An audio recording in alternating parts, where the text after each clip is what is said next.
비즈니스와 인생은 친선 경기가 아닙니다. 참가하는 데 의의가 있는 것이 아니라 오직 이기는 것만이 중요합니다. 평범함이라는 관중석에 앉아 남들의 성공을 구경하시겠습니까? 아니면 경기장으로 내려와 당신의 영역을 완전히 지배하는 챔피언이 되시겠습니까? 반갑습니다. 여러분의 꿈속에 들어가 함께 억지로 걷게 만드는 꿈을 걷는 자입니다. 이 영상이 끝날 때쯤 당신은 더 이상 경쟁자를 신경 쓰지 않게 될 것입니다. 당신만의 독점적인 영역을 창조하고 그곳의 유일한 지배자가 되는 블루오션 전략을 이해하게 될 것이며, 비판과 조롱마저 당신의 성공을 위한 연료로 바꿔버리는 강력한 내면의 요새를 마음속에 짓게 될 것입니다. 그랜트 카돈의 집착의 법칙의 통찰에 꿈을 걷는 자만의 시선과 통찰을 더불어 당신을 평범함에 묶어두는 마지막 사슬을 끊고 비판마저 연료로 삼아 누구도 막을 수 없는 존재가 되는 법을 지금부터 시작하겠습니다. 첫 번째는 경쟁하지 말고 지배하라입니다. 앞부분에서 나왔던 내용들처럼 대부분의 사람들은 건전한 경쟁이 성장에 도움이 된다고 믿습니다. 하지만 그랜트 카돈은 경쟁은 패자들을 위한 것이라고 단언해버립니다. 경쟁에 신경 쓴다는 것은 이미 다른 누군가가 만들어 놓은 판 위에서 비슷한 규칙으로 싸우고 있다는 것을 의미하죠.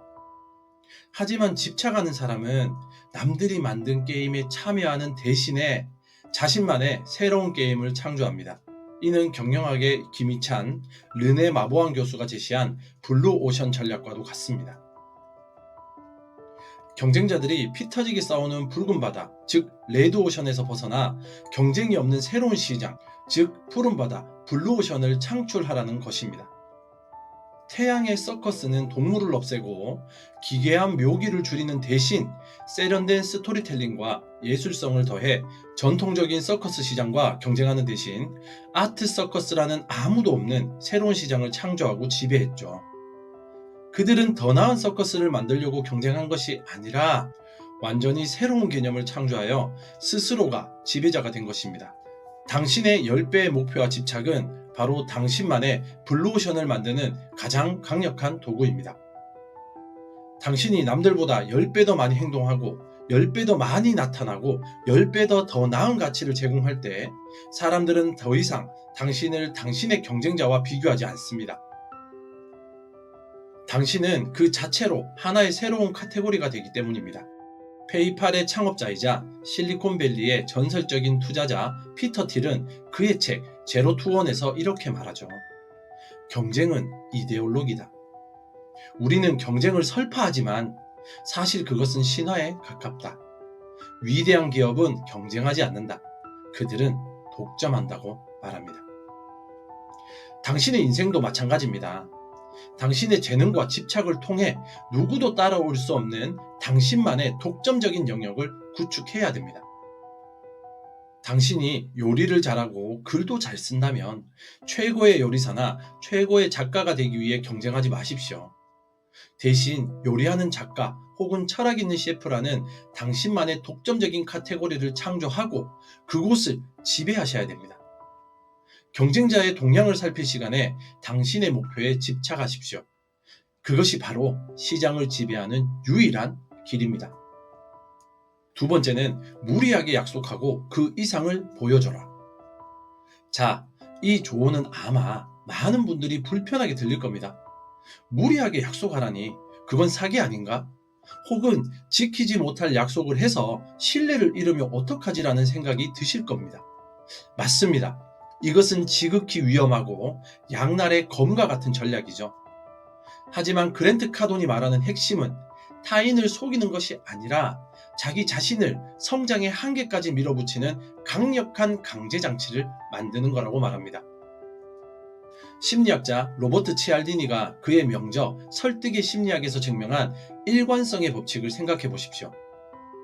사람은 일단 어떤 입장을 취하거나 약속을 하게 되면 그 결정에 일관되게 행동하려는 심리적인 압박을 받습니다.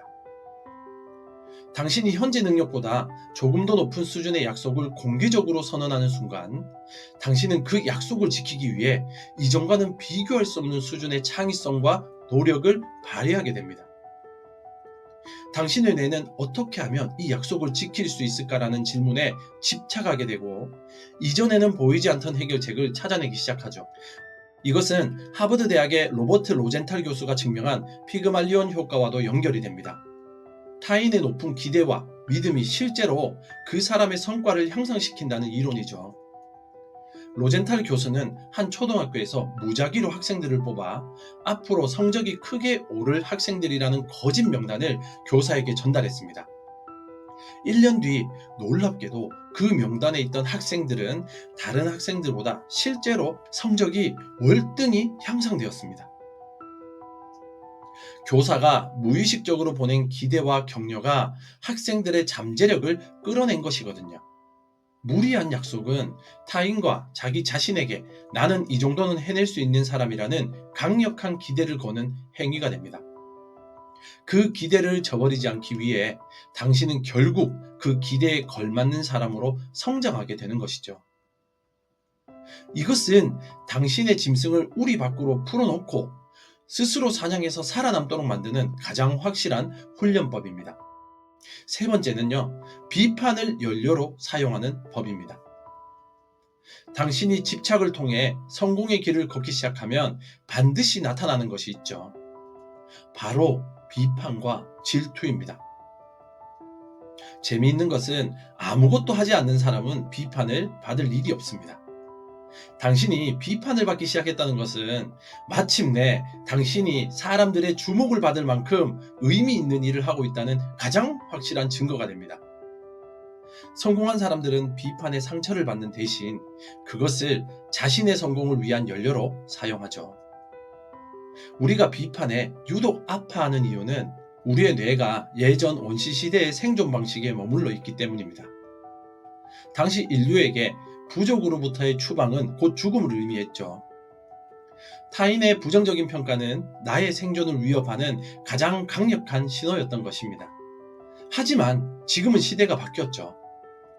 우리는 조명 효과라는 심리적 편향 때문에 다른 사람들이 자신을 실제보다 훨씬 더 많이 주목하고 평가할 것이라고 착각합니다.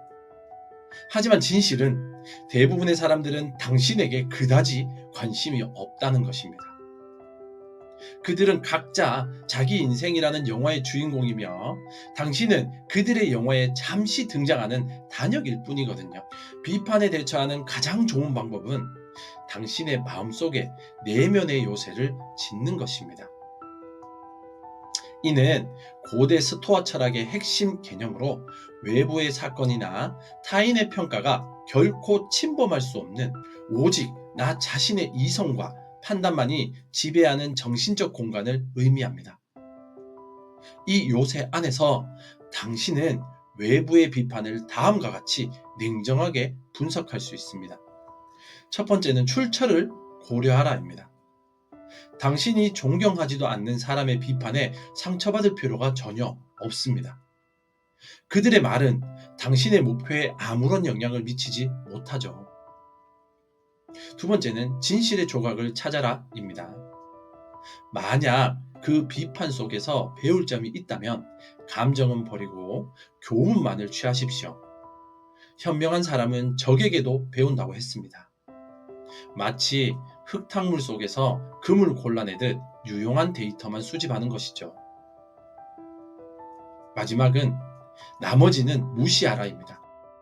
그리고 나머지 모든 감정의 소음은 당신의 집착이 제대로 작동하고 있다는 알람으로 여기고 무시하십시오. 아마존의 창업자 제프 베조스는 이렇게 말했습니다. 만약 당신이 비판을 견딜 수 없다면 제발 아무것도 새롭거나 흥미로운 일을 하지 마십시오. 우리는 집착이라는 거대한 힘의 실체를 마주했습니다. 당신의 집착을 재능으로 재정의했고 짐승에게 먹이를 주었으며 지배의 기술을 배웠습니다. 이제 이론은 끝났습니다. 제가 여러분들께 도움드릴 수 있는 부분도 여기서 끝이 났습니다. 더 이상 배울 것도 준비할 것도 없습니다. 이제 남은 것은 단 하나, 문 밖으로 나가 당신의 세상을 당신의 것으로 만드는 것입니다.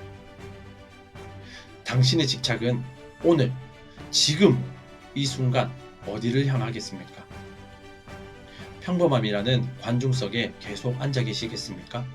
아니면 지금 당장 경기장 밖으로 뛰어 내려가시겠습니까? 선택은 오로지 당신의 몫입니다. 당신의 꿈 곁에서 함께 조용히 걷는 꿈을 걷는 자였습니다. 감사합니다.